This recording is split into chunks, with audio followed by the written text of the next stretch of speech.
One topic of the European Council will be the topic of defence. We discussed it 2 weeks ago here in this hemicycle, and we discussed it at the informal meeting of the leaders in Copenhagen a few weeks ago. We listened to you, we listened to the leaders. This all went into the Readiness Roadmap 2030, and therefore the HRVP and I will present our new Defence Readiness Roadmap to this European Council. We will also discuss, as we have done 2 weeks ago here, the reparations loan for Ukraine. But today I would like to focus on another topic that will be at the center of tomorrow's European Council, and that is the issue of competitiveness and decarbonisation. Let me start by observing simple facts. Globally, the clean transition is in full swing. If you look at some figures last year, more than 580 gigawatts in renewable energy capacity were added globally, a new record for the third year in a row. Clean tech markets around the world are booming. The global market for batteries is expected to double in size over the next 5 years.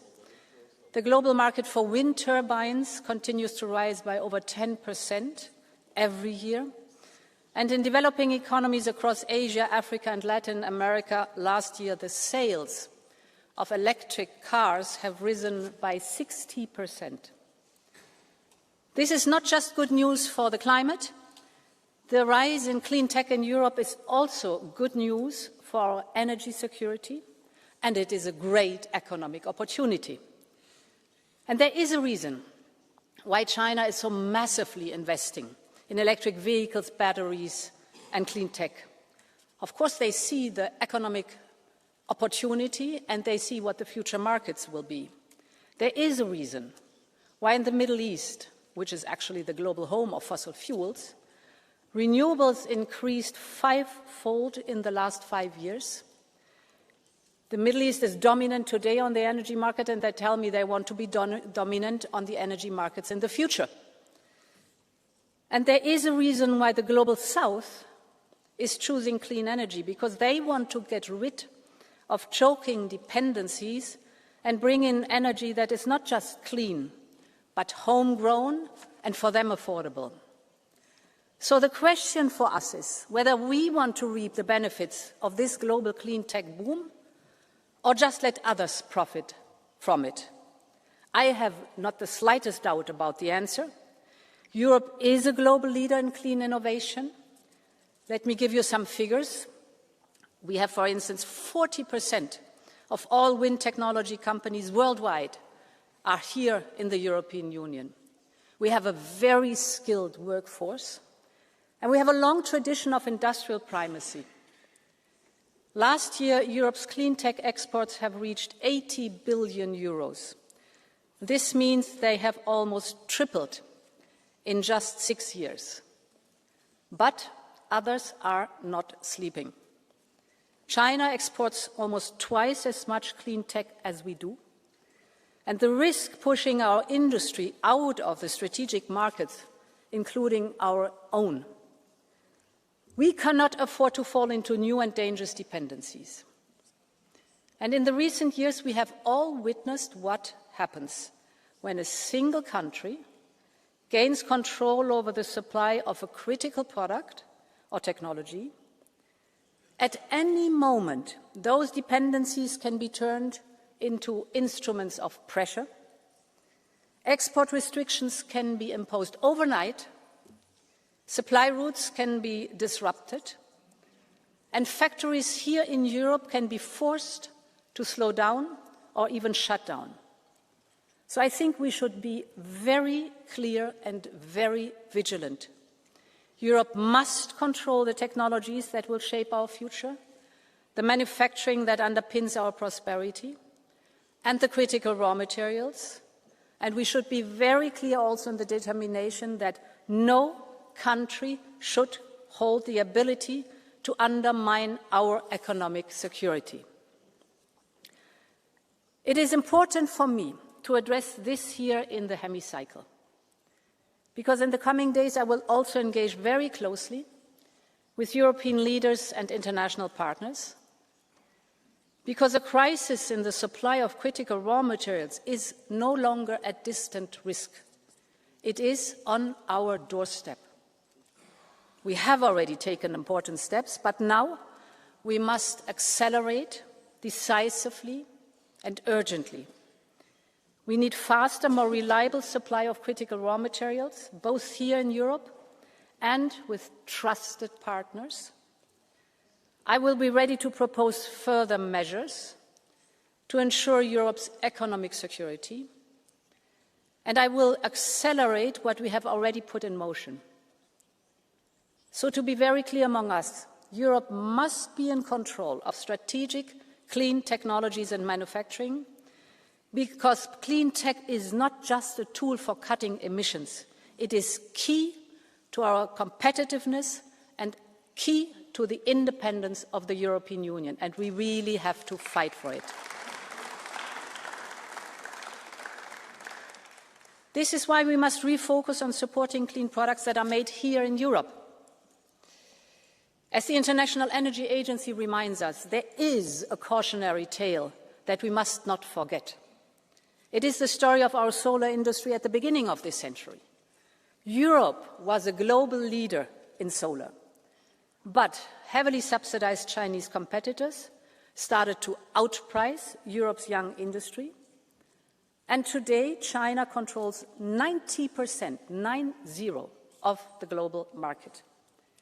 This time, we should learn our lesson. And let me quickly address 3 ways of doing so. First, we will introduce a Made in Europe criteria for public procurement in certain strategic sectors. Just keep in mind, public procurement in Europe amounts to 14% of the European GDP. This is massive financial firepower controlled by European governments. And we should make better use of it in order to create stable demand for clean, made-in-Europe products. My second point, we should ensure that new foreign investments in our industry are truly in Europe's interest. These investments are much needed without any question, but they should create good jobs here for European workers, and they should add value to Europeans right here in the European Union, not just for others. And my third point is we will step up support for some strategic sectors.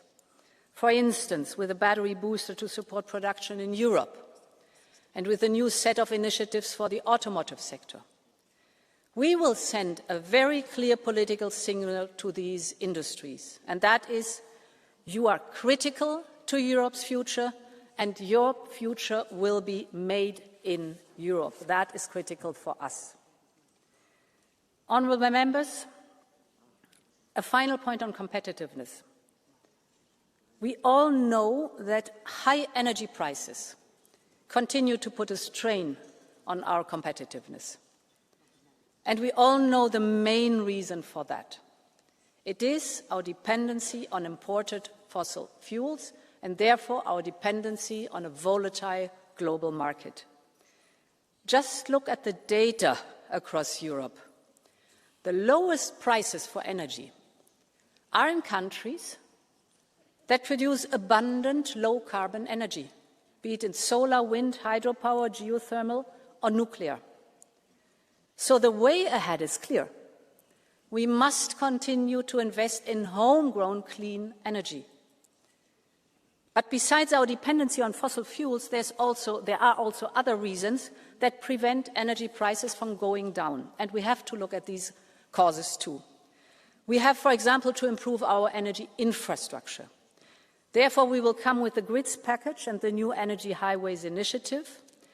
And you know that we changed the review in the review for cohesion, the rules for cohesion. The cohesion funding can also be invested for grids and interconnectors to improve the energy situation in the European Union. All this requires action on the European level, and we're on it. But another action is required on the member states level. And yesterday the Commission presented a set of new, very concrete actions to cut energy bills in Europe. And let me just give you one example, and that is taxes. While energy costs are going down, taxes on energy are going up again. Look at the taxes our industry is paying on electricity. These taxes are 15 times higher than taxes on gas, and that cannot be. Or I give you two other figures.